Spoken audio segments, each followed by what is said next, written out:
60 The Answer. Listen to AM 560 The Answer online at 560theanswer.com, on the AM 560 mobile app, on your Alexa-powered smart speaker, and on TuneIn, iHeart, and on Odyssey. If you're looking for the latest news, insight into what it means, and the sharpest opinion, there's only one station in Chicago where you can turn, and it's this one. We're AM 560 The Answer. Top of the morning, Dan and Amy. These meddlesome parents, these parents who say genderqueer shouldn't be part of my kid's grade school curriculum, sexually explicit materials. He shouldn't be learning about transgenderism in kindergarten. But, if you want to say ban To Kill a Mockingbird, I also disagree with that. Who are they to decide what's in and what's out? That's for highly trained educators and administrators to decide. And there are betters. They know more. Right. Mm-hmm. You are just babysitters, and they are in charge of your child's intellectual development. And let me give you an example of what I mean, these conversations that are difficult. But when mom and dad are failing, this is where the teachers have to step in, like at a Sacramento middle school. This is what happened at one Sacramento middle school, as reported by the CBS affiliate out there. The student wearing on his mask an image of the thin blue line flag, a 13-year-old who's grown up in a family filled with law enforcement. He said he didn't expect this, and this video, just watch. That's not the American. It's the new Confederacy flag. That's the substitute teacher, Amanda McCollum, said provoked this verbal altercation in her son's math class. No, it's black, white with some blue line in it. Yeah, thin blue line. Yeah, but it's not American. Got a thin blue line. That's American. It's American. Mind blown, angry, heartbroken. Lucas's dad is in law enforcement. The mask, he said, is how he shows support. I worry if, they're gonna come on some person and they have a weapon in their car, and it just makes me feel worried. That's the new Confederacy flag. The thin blue line flag resembles the American flag, but has a blue stripe. It's a sign of support for law enforcement, but it's also come to signal opposition to the racial justice movement. McCollum said that is a concern, but politics and this delivery don't belong in the classroom. I don't want my kids to not wear them or not feel like they should support the things that they support. Who the hell is she? She's just the mom. For more on this, we're pleased to be joined again by Mark Hemmingway, senior writer at RealClearInvestigation's.com. Mark, thanks for joining us. Appreciate it.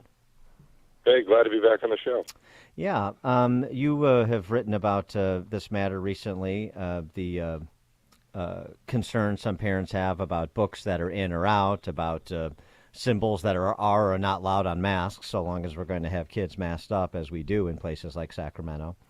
And, first get your reaction to that story, and then tell us the story that you profiled out of McMinn County, Tennessee. Well, yeah. I have two reactions to it. One is part of the problem with the American education right now is that at a fundamental level, education is, a moral thing. I mean, it is about, transmitting moral values from one generation to the next. A big part of the problem that we're having in this country, though, is that the education system has been captured very much by political entities like teachers' unions and other things that are, the teachers' education programs in colleges and stuff are some of the most ideologically compromised and extreme areas of academia, and you end up with these teachers in the classroom that are totally non-representative of sort of middle-class Judeo-Christian values in this country, and they, as you see, are willing to go out of their way to try and push kids in ideological directions that their parents don't support and probably aren't even good for the kids in a lot of cases when you get into things like gender theory and other things like that are being pushed in schools. And in McMinn County, Tennessee, there's a controversy about a book about the Holocaust that's been pulled from the eighth grade curriculum, I think. Yeah.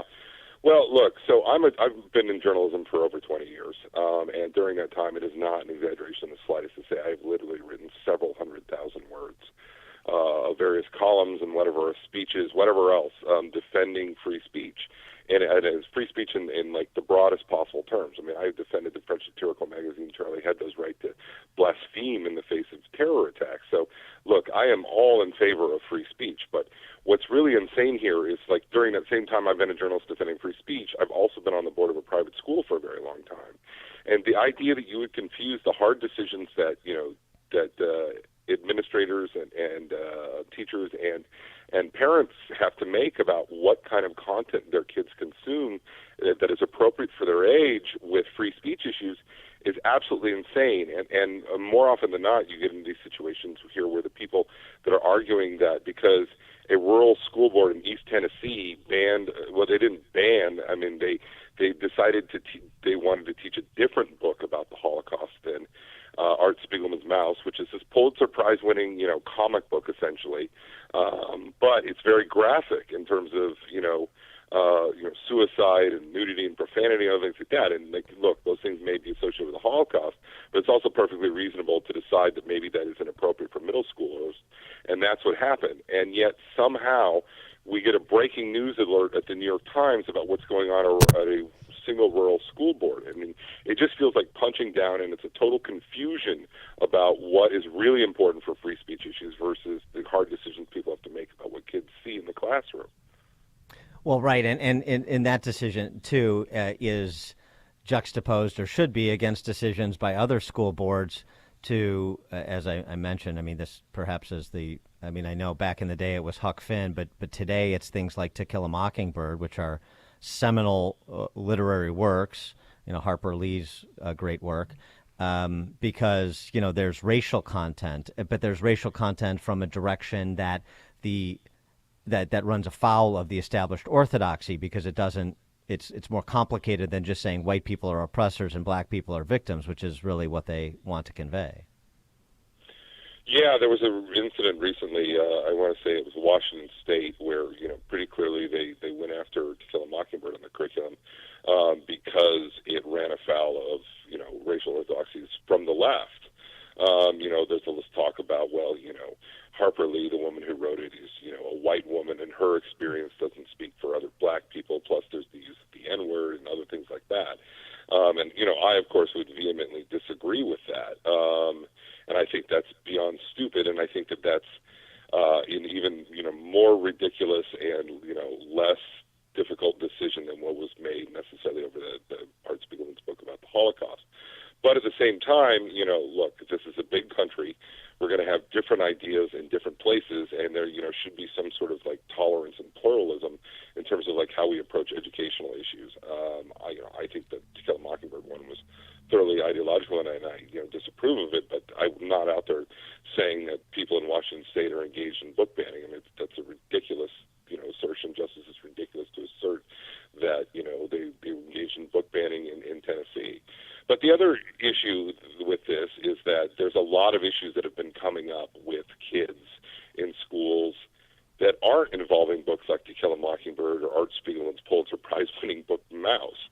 There is so much prurient, garbage that is being marketed to kids anymore. If you look at the American Library Association's Banned Books Week, every year they put out this list of what they call frequently challenged books. Yeah, every once in a while To Kill a Mockingbird or, some other, worthy book ends up on the list. But by and large, the number of books that the American Library Association is complaining about being quote-unquote banned are garbage young adult books, like the Gossip Girl series, they made the TV show out of her. There's another popular series called Pretty Little Liars, where, they're literally just marketing, prurient, tales of socialites doing drugs and having sex, and it's all being marketed to teenagers, and it has very little literary value. And then when parents complain about this being in libraries where their seventh grader can access it, all of a sudden these people are like book banners for caring about what their kids consume, and that's absolutely insane. And people need to be be making decisions about what goes on library shelves that is good for kids' development. Well, and it should necessarily include parental input as opposed to being dismissed like they were in Virginia by Terry McAuliffe as basically, who are you to decide what book should or shouldn't be part of a particular class curriculum. But of course, that is a mischaracterization of what parents were saying. I'm not here to decide the curriculum. I'm here to express a concern or provide support for a particular part of the curriculum. And that's, I mean, to call that controversial or to ascribe even more nefarious motives to that is, well, I mean, it's just leftist politics. Yeah, I mean, that's exactly right. I mean, yeah, the notion that parents shouldn't have any sort of input in this and your kid should basically be a ward of the state, I mean, at some level is essentially like there is kind of an organized campaign out there on some level. A lot of powerful institutional forces want to break down the amount of control that you have over your kids and over your family, because that makes it easier to impose all kinds of, things legally and through the government in terms of, achieving certain political agendas. It's frankly about indoctrination on some level. I don't know whether these people even realize it, but I think that is very much the case. There's definitely a campaign on some level to, take parents out of, raising their children and encourage them to, trust the teachers.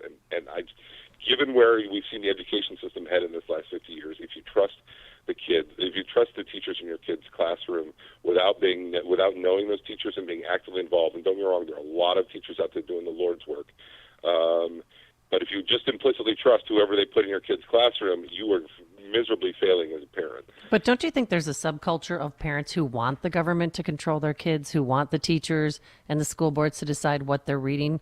And I don't know if it's laziness or if they believe in it so much they're like, yes, help me raise my child.